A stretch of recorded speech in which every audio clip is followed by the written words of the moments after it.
Shades of Honor, Book 1 of the Grayson Brothers series, written by Wendy Lindstrom, narrated by Julia Motyka at Brickshop Audiobooks. Chapter 1. Fredonia, New York, August 1870. He always knew he'd come back. Everything he'd ever wanted was here. Radford Grayson inhaled pine-scented air deep into his lungs and listened to the whine of a saw blade chewing through dense wood. It echoed along Canada Way Creek, which cut a deep, winding path behind the sawmill and emptied into Lake Erie a few miles north of Fredonia. The sound made Radford's legs tingle from the memory of standing on the vibrating sawmill table as a boy, feeding the huge, whirring blade for his father.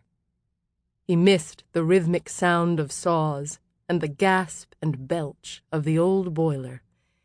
He missed the spongy feel of sawdust-littered earth beneath his feet and the constant squabbling of his 3 younger brothers. He needed to stay this time, even if it meant living a lie. Rebecca was depending on him. Radford had let her down so often. His 4-year-old daughter feared everything. Even now, he could feel her tremble as she clutched her blanket and cowered against his thigh. "Let's move over there," Radford said, then led her to the far end of the building where it was quieter.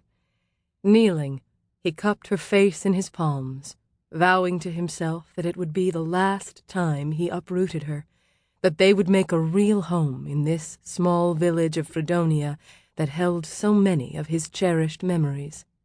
"I'll tell Uncle Kyle to stop the noise, then come get you," he said, hoping it was Kyle running the saw. Rebecca caught his hand. "You said you wouldn't leave me." "I'm just going inside this building. I'll only be gone a few seconds." As though she had expected his answer, Rebecca's hand slipped from his. Eyes full of resignation, she sat on the mill steps, slowly drawing her knees up until her toes pointed and her heels rested against the back of the stair tread. She bunched her blanket on her knees and laid her head on it, staring silently at the swaying maple trees beside the barn. Her dejection pierced Radford, but he knew the noise inside the building would panic her more than his momentary absence. "I'll hurry, Sprite." He stroked her brown curls, then started up the stairs. "You promise."